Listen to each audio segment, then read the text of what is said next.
I took a stroll downtown this evening when I heard music echo through the night. So I started running so I wouldn't be too late. In the neon light, what the music gon' reveal through the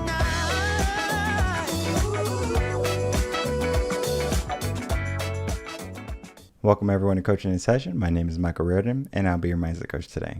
And today we're going to be talking about what really makes a leader. Now, leadership is one of those things where if you're in a position of power, you're the leader. Look at our president. He is the commander-in-chief. He's the leader of the country. Is he doing a good job? That doesn't matter. Looking at a company, let's look at Tesla, for example. We have Elon Musk. He is the leader. Is Tesla doing good? It is doing good, right? Leadership is going to be one of those things that we have to understand can make or break a company. Now, it doesn't mean that if a company does bad that the leader was bad. It could be that, but sometimes a company doesn't work out because the dynamic of what wasn't needed wasn't done at the appropriate time. And I'm a victim of this also. I've had assistants in the past where they had to go months and months beforehand. And I just keep them because it's easier to keep them than to train a new assistant. It's a lot of work. I understand. But it's worth it when you have someone who's able to do the job effectively and efficiently. So sometimes you have to sacrifice a little bit of time to get the maximum amount of effort or the maximum amount of results. What leaders do is they help build you up so you can be your maximum self, your best self, your fullest potential. That takes a lot of work, and it's a type of mindset that many people don't have. So we're going to be talking all about that in today's episode. Of course, if you're new to the channel, make sure to like, comment, and subscribe, and to share this video and their audio to help build a community of growth-minded individuals. When we get into that growth aspect of leadership, we have to understand that we want to get to a goal. We want to accomplish something in our life. And it might seem that you can't accomplish it. It might seem like you are going to start and then you're going to stop, or you have this limiting belief in your mind. Those limits that we give ourselves were given to us by either ourselves or someone else. But those limiting beliefs don't serve a purpose in our life, and they cannot remain in our life. So we have to get rid of those limiting beliefs. And whether you choose to be a leader of a company, or to grow into a leader and to take on leadership roles, or to be a follower and just to kind of go along that line, that route, understand this. You are on the path that you're on, and as long as you're enjoying it, you're doing good. What I don't want to see is you in a position where you're not happy in a career, or you're not happy with your current life circumstances, because that's mindset. You can change your circumstances, you can change your career, but do you want to? So I'm bringing on today an executive coach, Bryan Gillette, who is going to be able to talk about what makes a good leader, and then talking about the mindset of leadership, the mindset of pushing past our limiting self into our more higher achieving selves. Now, it's not a walk in the park. It's not going to happen overnight typically, but this episode is going to be the start to change. So let's get into that interview with Bryan and myself.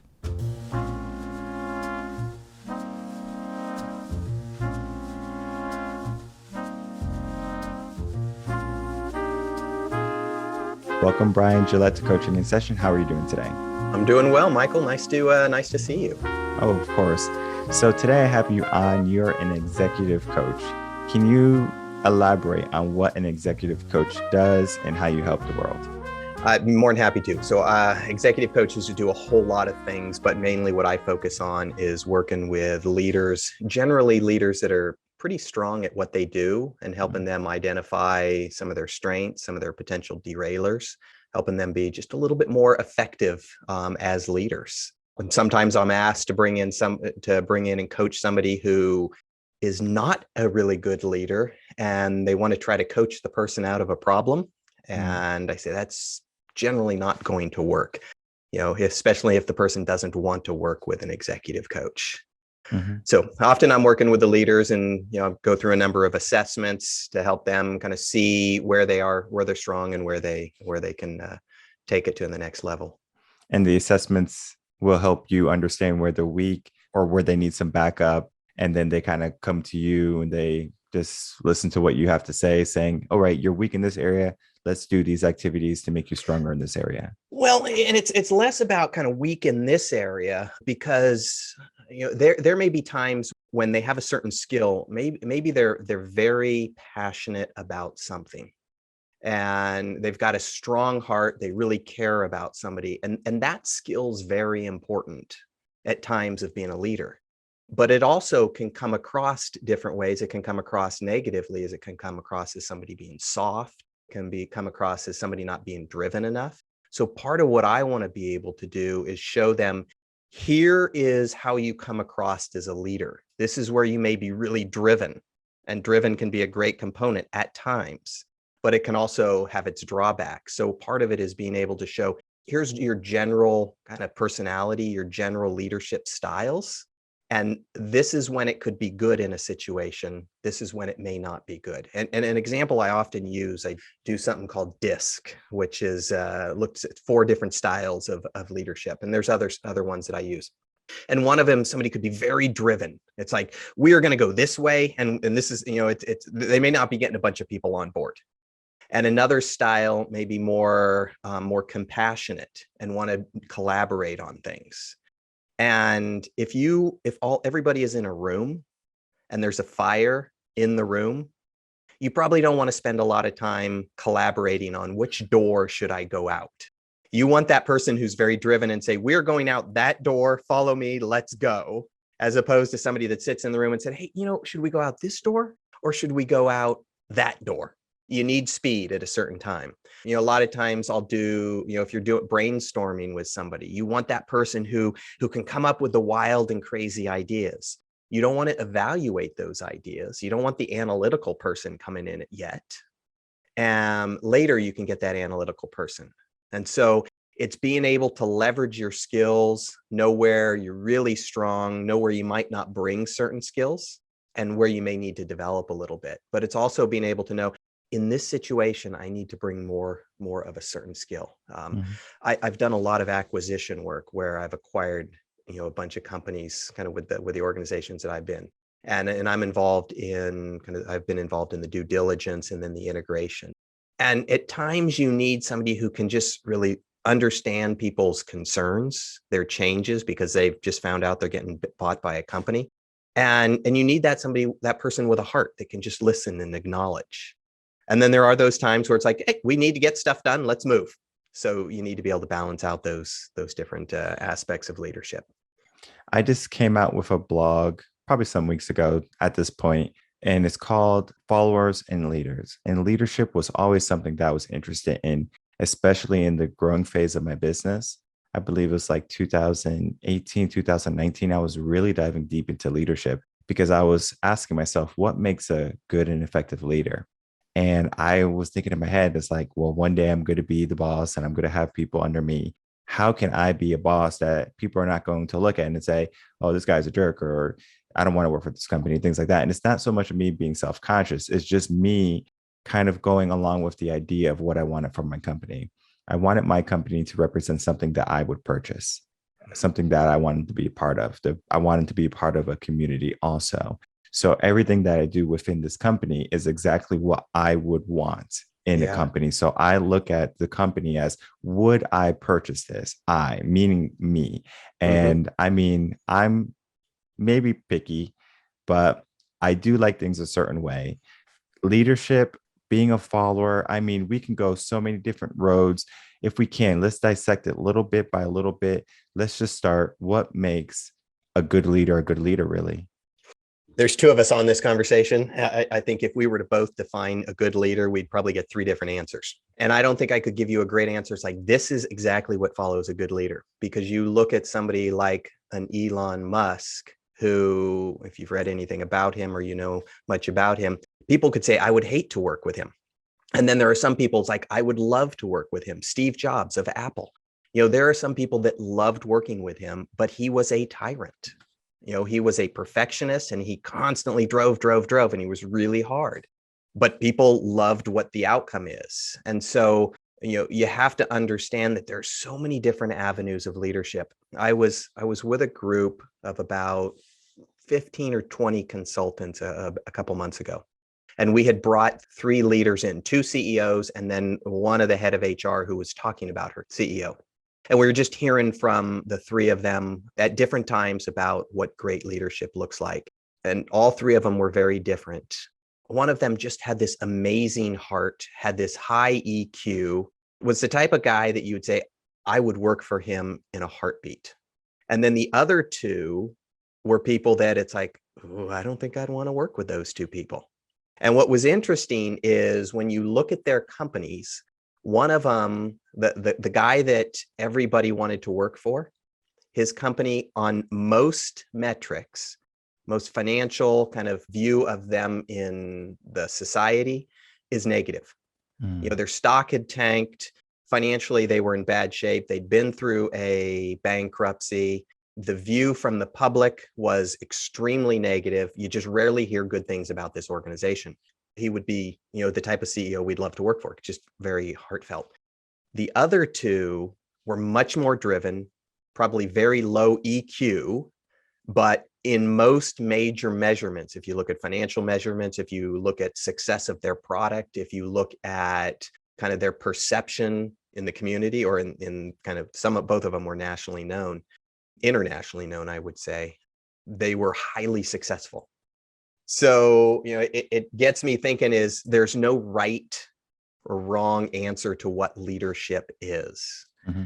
And so that makes it challenging when people talk about leadership. It's like, okay, what's it mean to you? Maybe it means somebody who's got this phenomenal vision. I've worked with a bunch of leaders and who brought different things to the table.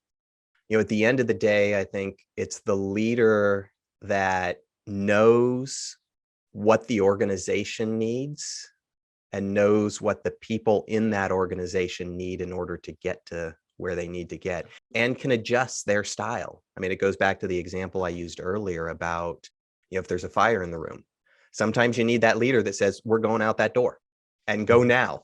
But sometimes you need that leader that kind of sits back and says, okay, Michael, what's going on? Mm-hmm. Yeah. So it varies tremendously. I'd love to hear kind of your thoughts. When you wrote the blog, what were you thinking? I think it's similar to like sugar and spice, where it's like you have to be spicy sometimes and sometimes you can be sweet. And it's not saying that you're going to be a pushover either. Mm-hmm. Now, when I was doing my research on leadership, I was reading, I think I read like 7 books in the course of the summer. When I was done with that summer, I was like, okay, now let me find different leaders. So I found these charismatic people that were passionate about what they did, and they were good at what they did too. But they were almost like either you keep up or you're abandoned type of mentality, right? Mm-hmm. So it wasn't like, I'm going to make sure we can all get there together. It's like, if you get there, great. If not, see you later, right? So they had that type of mentality where they're very attractive, right? They're very magnetic. You look at these people like, wow, like this person is someone I want to follow. But then you finally are following them, and then you kind of get a realization, wow, this is a lot more work than I was anticipating. And then I think that's where the negative connotations for bad leaders come into play, because they're weighing out what they're willing to do for a company versus what they are doing. And then that labels a leader a poor leader. Look at Elon Musk, for example. He's a highly driven guy. If you don't do the job, he will find someone who does the job. But he's the sweetest guy. If you ever talk to him or to see how he is with his children, he's a good guy. Mm-hmm. But he still runs a company. So a leader is someone who's going to have to make those hard choices. And sometimes they're not going to be emotionally sound, right? So sometimes he might say, hey, you know what, guys, I understand, we've been burning the midnight oil this week, but let's do this, right? We are going to keep this up for 2 more weeks, and we're going to hit our deadline. And then after, we're going to have some time off, because at that point, we have accomplished our goal. And then we can kind of ride the wave, versus someone saying, guys, let's do our best. If we don't hit our deadline, then not a problem. We'll do the best we can. If we're a week over, 2 weeks over, $1 million over budget, don't worry. That's just going to be a sinking ship eventually. And then they're going to realize like, wow, I'm way in over my head. So a leader is going to be someone who can make those hard choices and know when to push, know when not to push. Yeah. So for me, I was a swim coach in college and then a little bit in my teaching career. I knew when to push a kid. I knew when to back off from a kid. Now, I will tell you in the beginning, I did not know this. It was a skill I had to learn. Yeah. So in the beginning, I was very assertive. Let's go, let's go, let's go, let's go. The kids are exhausted. They're doing exactly what I am telling them to do, but they're burnt out. You can see their face is just drained. They're not having fun. Mm-hmm. And then I was like, well, how can I make swimming fun? How can I make my lessons enjoyable and still be, effective? So they're learning, but they're also having fun. It was all work on me. I had to work on me. And once I figured out a balance and then learning how to read someone, I'm pretty decent at reading people. I can get a good understanding of where they are, where they need to be. So if a kid can give me more, I know how much I can get from them. Yeah. I know how far I can push them. But I have to understand that I have to build that trust with them. I think that's great. And one of the things I really liked what you talked about when you're forming your company and you're thinking about, okay, what's important to me? The people that are going to buy my product, I want it to be like, that would I buy it? And what I heard in there is you're starting to form the values that are important to you, that you want in your organization and the type of culture that you want. And I had done some work with the Great Places to Work Institute. If you're familiar with that, I think it's Fortune magazine every year puts out the Great Places to Work, the 100 Great Places to Work. It's 100 of you apply to be in it. You apply to be in one of that list. And it is a variety of different companies that make that list. And when you look at it, you look at kind of who are the leaders, and they are the leaders that are that driven, go, go, go, go, go, to the kind of more of the heart. And as I started to dig, because I was looking to see if we could get on that list for our company. And one of the things that really stuck out as I dug deep is it's all about what's the type of culture you want. How are you reinforcing that culture, and how are you hiring and training leaders to support that culture? So if it's a very driven company, that it's like go, go, go, go, go, you're going to hire people that are go, go, go, go, go. But if it's not that culture, you don't want to hire those people because you're going to have a culture mix or a mismatch. And so I liked how you were talking about that. And I also liked how you were talking about you could understand those kids and what was needed. And I think a good leader can see what a person needs at the time and be able to kind of adjust.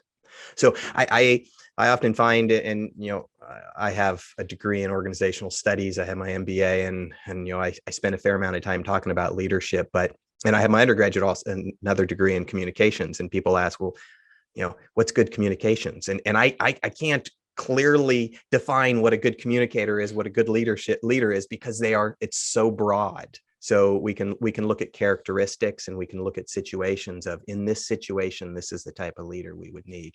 For this culture, this is the type of leader that we would need. Mm-hmm. No, definitely. And I agree. You're not going to want a leader who's going to be 100% every single day working at a kindergarten class, right? So right. It's a total dynamic shift, right? You're going to need someone who understands that personality group. If you're like in finance, where you're in a company that's very competitive and you don't like competition, it might not be the exact fit for you, even though you might enjoy the money that you get from it. Mm-hmm. It might not be personality. It might not be a good fit for you, because if you don't like competition and you're in a highly competitive career, guess what? You're going to have to show up. And many people choose a career that they might not even know about. Let's look at high school, right? They leave high school and they go to college and they just pick a degree. They're like, all right, that sounds good. That's going to make me this much money. Mm-hmm. And then they go for it and they realize, wait, this doesn't really, fit my script. Where I thought I wanted to do this, it seemed fun, but now that I'm doing it, I'm hating every single day. And many people get themselves into a rat race or a bubble, and they're like, all right, I can't change it. I'm already $100,000 in student loan debt, and I can't keep changing my major. So they stay in a job that they're unhappy with. And then that's the follower type of mentality that I go into in the blog, where people just follow someone, but they don't step up to a leadership role. They're like, well, this is my circumstance. So the circumstance is basically what I'm talking about with followers.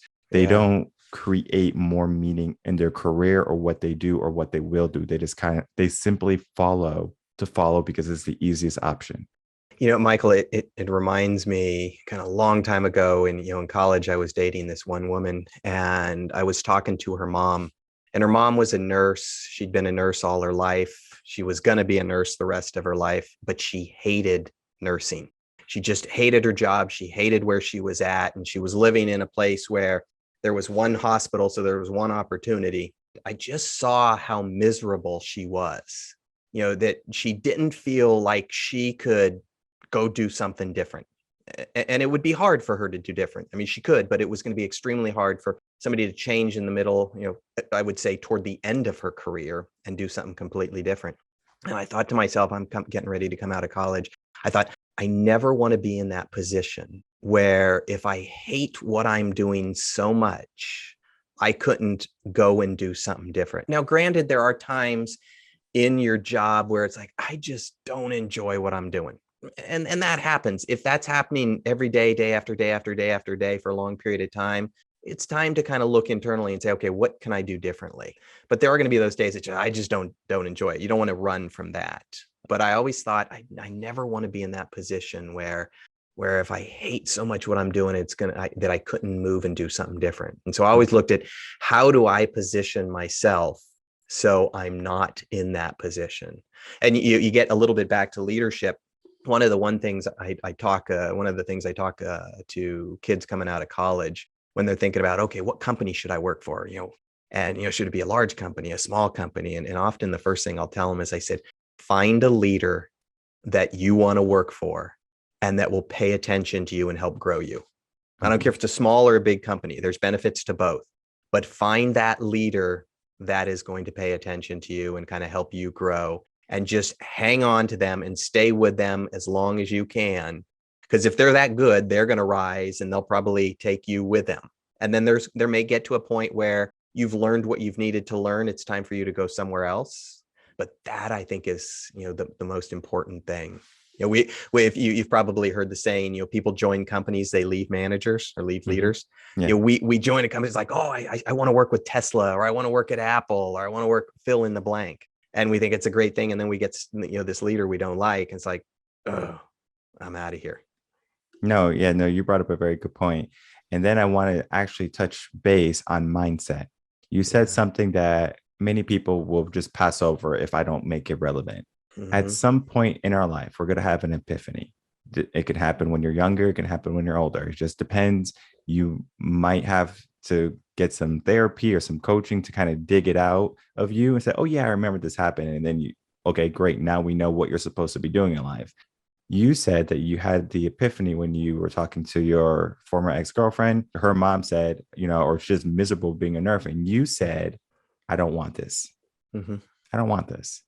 And now your whole subconscious mind is this: I don't want this. So now you have an unconscious motivator to not put yourself in that situation. Many people don't even realize that they do that. So there is a point in our life where we will get that at some point. For me, it's my father. He was an alcoholic. I told myself that I'm not going to be an alcoholic. Look what happened. I'm not an alcoholic. Mm-hmm. I mean, yeah, I could go have a drink with a friend or be a social drinker every now and again, but I have no drive. I have no ambition to do that. That is the same thing with a career. If you see your parents as miserable in their career, if you don't say, or, whether consciously or unconsciously, I don't want to be like my parents. Not saying your parents are bad. You just want better, right? There's nothing wrong with having better. My parents, we grew up in the ghetto poor, right? I talk about it all the time on the podcast. I'm not going to go too deep in that. But what they did for me was they set me up for success so I could be catapulted into a new spectrum of the whole generation of our family. I could change everything, but they had to have some type of sacrifice for me to do that. Yeah. Now, I didn't know that when I was younger. I only could see it when I was older. I didn't see the sacrifice when I was younger. I only see, oh, I'm without this. And We don't then see that stuff when we're kids. we don't. I only saw what I didn't have rather than what I had. And then when I was older, I could appreciate what I had and then what my parents did for me. Yeah. So we do have to dive deep and say, okay, where was that point in my life that I told myself that I'm not going to do this or I'm not going to be this? And then that's going to kind of guide you to the next step. And the next step is looking for that leader, right? You Mm-hmm. will have to look for someone who's a mentor, someone that's in a place that you would like to be, right? Because that's Yeah. going to be the most effective way for you to get there in a manner where you can mitigate some failure. Failure is going to be a good thing. But if you're working with someone who has already treaded a path for you, you can go as far as you can with them, grow as much as you can with them. And then when you're ready to branch off, you have all of the skills, all of the knowledge you learn from this one individual or multiple people. If you're working for a big company with many great leaders, Mm-hmm. then you use that arsenal that you gained and then move on to start your own company, become a leader in your own regards. There's so many different avenues. And just one last thing that I'm going to hand over to you. My company was, or the logo for my company is a bird. And it seems so weird. Like, why is it a bird, right? When I was a teacher, my first year of teaching, I would go into school, teach, love these kids, right? They're amazing. I'm there with those kids for a whole year. Now the kids are getting ready to graduate. And I'm like, don't graduate, stay with me. You're Mm-hmm. great. I don't want you to leave. And then I had to kind of realize that even though they're so great and I spent all this time with them, they have so much more in life. What I wanted to do was kind of, instead of being like holding on to people that I've developed, I wanted to just kind of be open.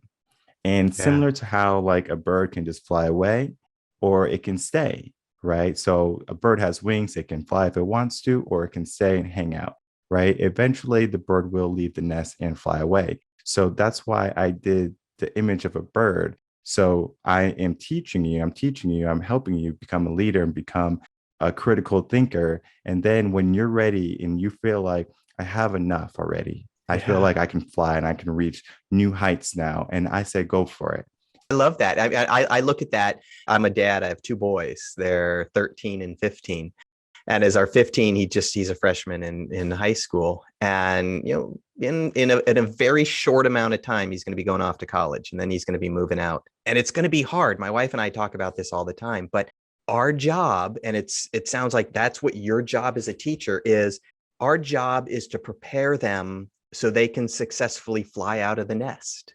Mhm. And while it's hard for us, just like it was hard for you to see your kids go on, what grade did you teach, Michael?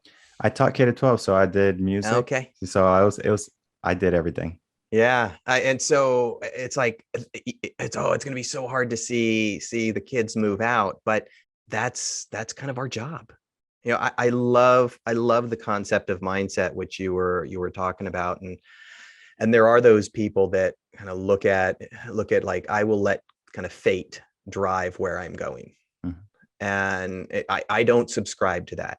It's like, I will kind of drive. There are things that will intervene that will impact my ability to go, fully one direction or so, or may kind of push me out of the way. But at the end of the day, it's my responsibility to try to figure out where I want to go. And it's my responsibility to try to figure out how to get there, with the help of others. But I'm going to say, I want to go over there, and I'm going to chart a course to go there. I'm not just going to kind of let fate drive me wherever it takes me. Mhm. So I do think that mindset, one of the things I talk about in the book, and we can talk about this more later, is if you want to do really big things, figure out how to do them and you're in control of them. Mhm. We often put kind of these limiters in our head that may, like, I could never do that. Carol Dweck, who, if you know about mindset, about Mhm. Carol Dweck and fixed mindset versus growth mindset. She talks about that fixed mindset is the person's like, I can't do that. I'm not a teacher. I'm not this, whatever. I'm not good at math. And they're going to be right. They're not good at math, or they're not going to be a good teacher because that's what they think. Whereas that growth mindset is, I'm not good at math now, but I could learn and figure out, kind of learn it and get there. So I love that concept of mindset. I love that your bird analogy and kind of letting people go. Great concept. Just getting into that growth type of mindset, many people see a growth type of mentality and they say, oh, that's going to be good to get. But then they finally start to do the work to get there. And they have all that negativity, all those fixed mindsets kind of weighing them down. And self-doubt is going to be, and along with fear, is going to stop you from doing many things in your life. So we have to be courageous and in a sense, and push past our limits. And I know you touched base, but I want to dive in to your new book that's coming out. It talks about that concept of how to push past that, maybe the idea of I should stop. So the book is titled Epic Performance: Lessons from 100 Executives, Endurance Athletes on Reaching Your Peak. And the epic, what that stands for is, how do you envision the big things, the E? How do you envision the big things in life, at work, in your career, whatever that you want to accomplish? And this is looking out 10, 15, 20 years out, looking long term. The P in epic is, how do you put a plan in place? So you think about, you envision the big ideas, you put a plan in place, and then you iterate, the I, to that plan. I use a running analogy is, if you want to run a marathon, you don't start off running 26.2 miles. You start off running 3 miles, and then you run 4 miles, and that's iterate. And then you run 5 miles. So that's the iterate part. C is, how do you collaborate with other people who've gone before you, successfully or even failed? And how do you learn from them? And then the last one is perform. So epic performance. How do you go out and do it? And the concept came from me. I did a 200-mile run around Lake Tahoe. So it's one of the premier kind of high altitude lakes in the United States. So it spans California and Nevada, so on the western side of the US. There's a trail that goes around it, and kind of bunch of trails that are put together, and it's 200 miles all on dirt. Your lowest elevation is about 5,500 feet, and you go up to almost 10,000 feet. So you have a lot of elevation, and you got 100 hours to do that. And so that big idea came to me. I did it. It was just this amazing experience. And the book started to form about, okay, how do I take this really big idea that a lot of people would say, I could never do that? And what is it that I did in order to get there? And so I understand what I did, but I also wanted to learn from 100 other people, predominantly executives. So, I interviewed, of the 100, about 75 of them were at the C level, CEO, CIO, CFO, or founders of companies. So kind of at the top of their career, or founded a company. And then the other 25% were ultra distance athletes, kind of very amateur athletes, but they push it. So an Ironman, or they've run 100 miles at the minimum. And so I wanted to understand, what is that framework? What goes through their head to think up the big ideas and then take it across the finish line? And so that's how the book came to be. And on a much smaller scale, which, my wife and I, about 4 years ago, we took our 2 kids. They were 9 and 11 at the time. I took them around the world, and we spent a year traveling around the world. And before we left, a friend of ours was having a going away party. And so there were a bunch of people there, and a number of people came up to us, and a lot of people was like, oh, I think it's cool what you're doing. You're traveling for a year, you're taking your kids out of school. And they would say, I could never do it. And it killed me, because is it you could never do it, or you don't want to do it? Because if you want to do it, it's doable. And so part about is figuring out, how do you do it? What are the sacrifices you have to make? What are the things you have to do? Running 200 miles, most people aren't going to do that. Running a marathon, even only 1% of the US population has run a marathon, which I found that number to be staggeringly low. But most people can run a marathon. But the question is, and a lot of people say, I could never do that. I was talking to a friend the other day who's training for a half marathon, and her response was, I don't think I could run a marathon. And my response was, I think you can. So it's, how do you, and I said, you're going to run your half marathon and you're going to be fine. And then you're going to start thinking about the next marathon. So it's all in that mindset. And how do you shift it? As we come out of this pandemic, and if we were to back up 3 years ago and you were to ask kind of most CEOs, hey, what do you think about having all of your employees work from home? The response likely would be, oh, that's impossible. We could never do that. And in a matter of a week, what happened? We did what was impossible. I mean, I look at my kids in school. They, if I would have gone to the superintendent and say, hey, I think we ought to have every student go to class over Zoom, he would have said, hey, that's crazy. Now, granted, it was a long way from perfect. It didn't work well initially. It got better. I don't think it ever got to optimal, but it did get better every month. But it's like, there were a lot of things that were accomplished over the last 3 years that prior to this pandemic, we would have said, that's impossible. We couldn't do that. And we did. And going in chronological order of what you spoke about, when you were at that party and people are coming up to you saying, oh, I couldn't do that.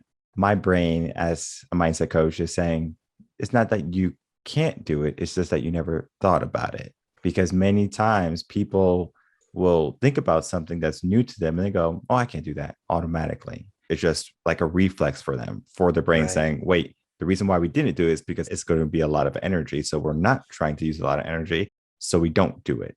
So that's the automatic response. Similar to how if you bump someone, sorry, right? We have conditioned ourselves to say that. Similar to how we would say, bless you, if someone sneezes. We condition ourselves in certain things. Our subconscious mind is so powerful where we don't even know that we're doing things sometimes. And we create habits and routines, and we do have to understand our habits and routines if we want to make changes in our life. If you're struggling with change or to do something new in your life or to adventure off past your comfort zone, you have to understand your habits and routines. And then you have to figure out, do you want this in 5 or 10 years from now? And then start to make subtle changes that it's not going to have your subconscious mind go in panic mode. And then eventually it just becomes natural. Similar to how you were saying, you don't run a marathon, a 200-mile marathon like this. You do maybe a 2-mile marathon or 3-mile marathon, and you build your way up. It's those building blocks that finally get you to that peak of running a 200-mile marathon. Yeah. And that's that whole iterate part. And change is hard. Doing anything big is hard. That's why it's big. It's the hard that kind of makes it challenging. And so I often talk about or work with folks is look at things, do things that make you nervous. Because if it's making you nervous, it's probably stretching you into that uncomfortable zone. And when you get into that uncomfortable zone, that's when you start to realize that, hey, my limits are a little bit further, and you learn about that. I was working with a client. I facilitate executive retreats for organizations. And so a lot of times I'll pull an executive team together, and then we'll put together their strategic plan. I kind of pull it out and help facilitate the discussion. And a while back, I was working with a client, and we put some of their ideas of what they wanted to accomplish in the next few years up on the board. And I kind of stood back and we were looking at it. And so I asked them, I said, do you think you guys can accomplish this? And they all kind of nodded their head and said, yeah, I'm pretty sure we can. And so I said, does this make you nervous? No, not really. My response was, then we probably need to go further. You probably need to make these little bit stretch goals. Because if this isn't making you nervous, if you think you can accomplish it, push it a little bit further. My dad, I remember I was 10 and every year we'd go on a ski vacation and we'd go someplace outside, a long way from where we lived. We'd go to Colorado or Utah or Idaho. And we were in Breckenridge, Colorado. I was probably 10 at the time. And at the end of the first day, I come skiing down and in my mind, I look like an Olympic skier. Clearly I was not, but that's in my mind. I look like it. And I come to a nice sliding stop and I spray snow all over him. And I said, with the confidence of the greatest skier in the world, I said, I haven't fallen all day. And my dad compliments me on the form, and he says, you look good, and he's kind of made some comments to kind of encourage me. And then he said, if you're not falling, you're probably not pushing yourself hard enough. Mm-hmm. So it's when you are falling that it's like, okay, I went a little bit too far, Mm-hmm. but next time I can kind of go that same to that same place, and maybe I won't fall, and then maybe I can go a little bit further. But it's all in the mind. Yeah, and it's that failure that we should seek, where your father understood well, if you want to be a great skier, you would try a more difficult course that Right. would require a different amount of skill that you don't have quite yet. It's not that you can't have it or won't have it. It's just that you don't have it yet. And I love that yet. Mm-hmm. It's like, okay, we can't do it now, but maybe we can do it in the future. We just Mm-hmm. haven't been successful yet. I often think about, swimming when, the difference between swimming in the deep end and the shallow end is often mental. We go in the shallow end, and that builds our confidence. And we learn the techniques in the shallow end. But then we look down at the deep end and we think, oh, I couldn't swim there. It's the same water. It just, we don't have the ability to put our foot down. But if you can swim in the shallow end, you can swim in the deep end with the certain skills, but it's up here. And I remember my son, he was probably 7 at the time, and he was a decent swimmer. He could go swim in the deep end. And then we went down to Roatan in Honduras, and we took a boat out into the ocean, and it was rocking a little bit, not much. And then we jumped out, and you could see the bottom, but it was like 40, 50 feet down. Mm-hmm. And he was nervous about getting in. Just because this is a different world than the deep end of the pool. And eventually he did, and kind of slowly got in and started to swim around. He stayed close to the boat initially, and then eventually he would veer off. But it's similar water. When I was a swim coach, I would work with them in the shallow end so they can touch the bottom, get used to swimming, work on form. Now that they can swim, I know they can swim because I just taught them. So it's automatically, let's go to deep end. We're going to swim exactly the distance that I know you can. This is all understood, right? When we get into the deep end, they're like, I can't do this. The first thing I ask them is, who told you that? That's all I ask. Great question. Who told you that? And then if they think about it, I say, because I'm going to find this person and they're not going to like me because they're kids. Because then it was like, what, like, was it mom? And then sometimes they will look at mom or dad, and mom or dad goes, was it me? And then the kid is just there like, yeah, it was me. Right. But they don't tell me it's me because I already told them. Once I find this person, we are going to have a conversation, and it's not going to be a happy one. And then now it's kind of like that fear aspect of like, well, I'm not going to tell them it was me. So then we start doing it. And then it kind of goes away, right? We don't look on that aspect. It's just a wake-up call for them. Who told you that, right? And most of the times it's going to be ourselves. We are our own obstacle in our life. Whether you're running a marathon or if you're swimming in the deep end or in the ocean, we are that obstacle. And what I love about the book is that you're bringing in 100 people who have had obstacles that they had to overcome. In order to be those type of leaders, they had to have obstacles. And I'm sure in your book, they talk about those obstacles that they had to overcome. That's just mindset. And then when we start to see when people do things, guess what happens? Our brain naturally understands, well, it is possible. I just have to do the possible. And it's the same story about Roger Bannister, the sub 4 minute mile. Yeah. Everyone said, scientists said, if you run a sub 4 minute mile, your heart's going to pop or whatever, burst. Guess what happened? Once he did it, everyone else followed in order, and everyone kept beating everyone's record because guess what? Limits are in our mind. Yeah. And now you have high school kids that are breaking the 4 minute mile. I love that story. I read a blog post a while back. This was years ago. A woman, but she wanted to ride her bike 500 miles. And she only, and I say it's a little tongue in cheek, she only made it 312. Those were her words. She goes, I only made it like 312, 320 miles. And as she was being interviewed afterwards, she said, I only thought I could do 300 miles. And when I read that, it's like my heart just dropped because you failed before you started. Because you wanted to ride 500, but you only thought you could ride 300. So it likely wasn't your legs that went out. It was your head that just said, I can't go any further. Mm-hmm. I mean, whenever you look at these ultra distance events, and I've done a bunch, it's often people stop not because they don't have enough energy left in their legs or their heart or whatever. It's because up here in their head, it just said, I'm done. Mm-hmm. I can't go any further. And that's the hard part. Yeah. And we just have to learn how to not allow that voice or that thought rule us. I know for me, like when I'm in the gym, it could be on the treadmill, on the Stairmaster, swimming, where I'm just like, oh, wait, if I keep going, I'm, like I'm going to be in rough shape or I'm going to die or whatever, going all the way to the extreme. I'm not going to die.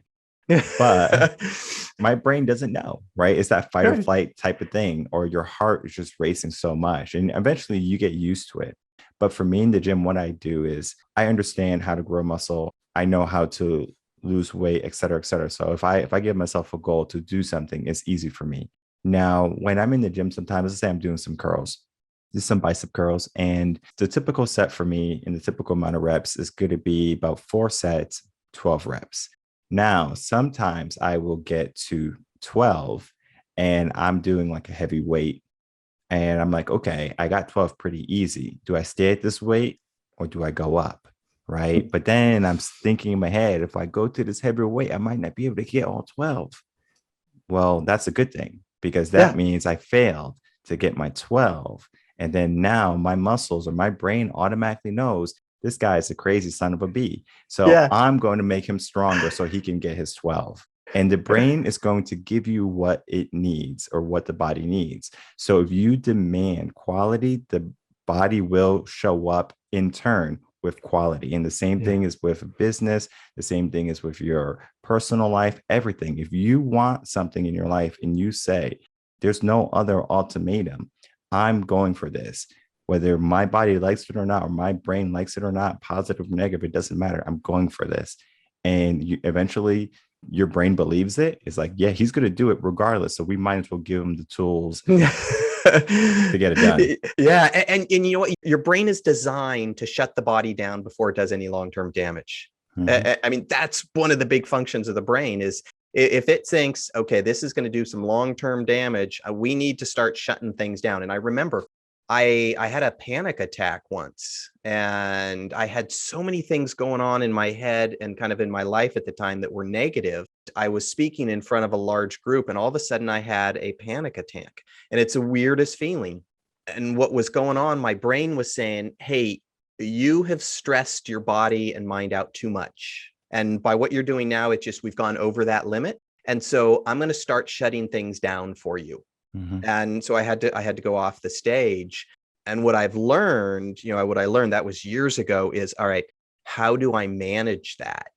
So when that stress starts to come, how do I manage it in a more effective manner so my brain doesn't turn things off? And it's just crazy thing, but it's, we can, you can manage it through breathing, you can manage it through a bunch of things, but it's the brain's going to shut things off because it's the smartest part of our whole body. And it says, hey, you can't handle anymore. I'm going to say stop.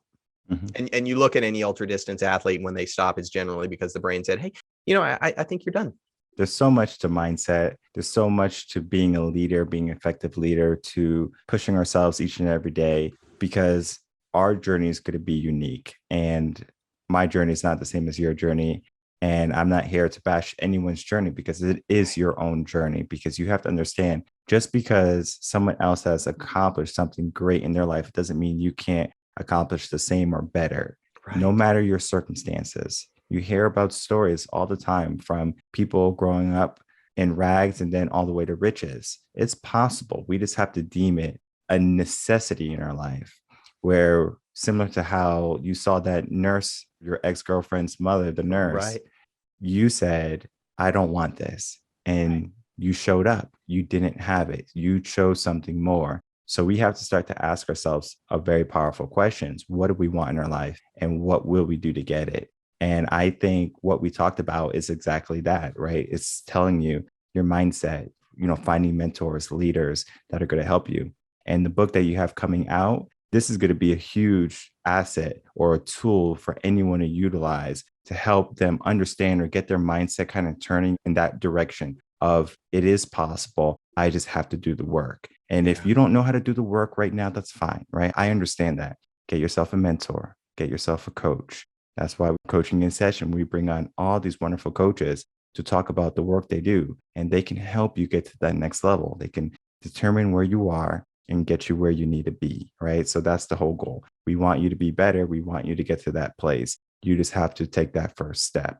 So if I can from you, Bryan, please, any last words? And then, of course, please share with the audience how they can find you. I mean, one of the big things that I talk about in the book is how do you go to that next level? You got to be able to see it. And it's pretty practical stuff on how do you get to, how do you break things down? You don't start, as I talked about, you don't start off running a marathon. You start off running 2 miles. And when you run 2 miles, 26 miles is the longest way possible. But then you get to 3 miles and you just build it up. I mean, that's how you break down fears. You have to really look at fears. And I'll often ask, if somebody wants to do something, they say, I can't. It's like, okay, you can't or you don't want to. If you don't want to, I get it. But we can work on the I can't. So that's what the book's about. And I go into a lot of kind of practical ways to get to it. To learn more about me, if you go to epicperformances.com, so that's EPIC performances with an S.com, you can learn more about the book. You can learn more about me and connect up with me as well. So it's on it's on Amazon now. It gets published. It's in pre-order now until August 16th, and then the book's out. All right, perfect. So I will have all of the links in the description box below, so anyone can easily find your book, your website, and then they can go from there. But I do encourage you to check them out, because I think we're at that point right now in our society, in our world actually, where many people have an opportunity to rise or to fall. And I encourage everyone to choose a higher path and to put in the effort and rise. So having an executive coach like Bryan is going to be, again, a huge asset in your corner. If you have a mindset coach, the same thing. We're helping you with your mind. We're helping you grow. And for me, I've had multiple coaches at once. And it's not that one coach didn't do one thing. It's that they all focus on a different area. You're not going to have a basketball coach teach you about soccer. Most likely, you're going to have a soccer coach teach you about soccer, right? Not saying that your basketball coach is a bad soccer player. It's just a different type of thinking, right? So you find someone in an expertise that is going to help you with that area, and then you go from there. But what you and I talked about, Bryan, today, a large amount of mindset, a large amount of wisdom, and anyone who has listened to this episode is going to know for sure, if they follow these steps and these guidelines and these nuggets of wisdom, they're going to be in a better place. So thank you, Bryan Gillette, for coming on Coaching Session. All the best. Thanks, Michael. All the best. I love your podcast, Coaching in Session.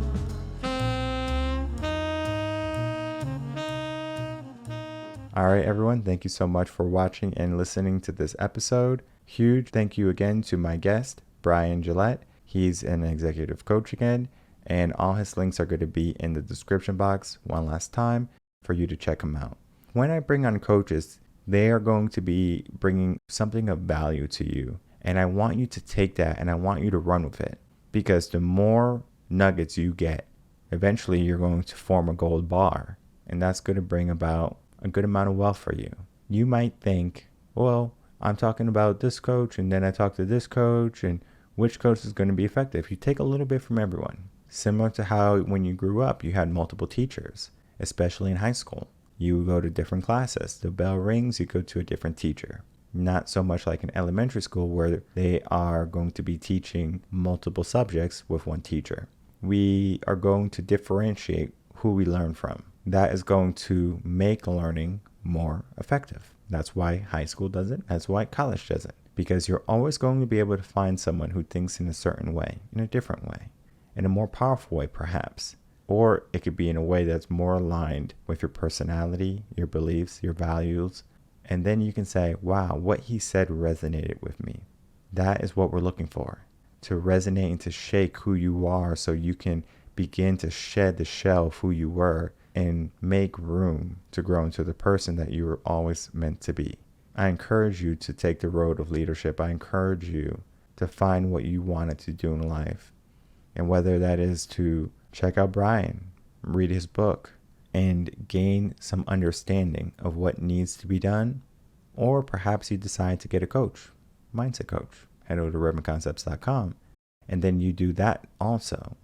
You're trying to get to a better place. And I said in the podcast, we are at a point in our time, in our society, where we can either rise or we can fall. And I hate to say it, but many people are going to fall. Will you be one of those people, or will you choose to rise? My name is Michael Rearden. I'm a mindset coach here in Austin, Texas. If you have any questions, you can email me, coachinginsession@gmail.com. I will see everyone on the next episode of Coaching in Session. Until then, everyone, take care.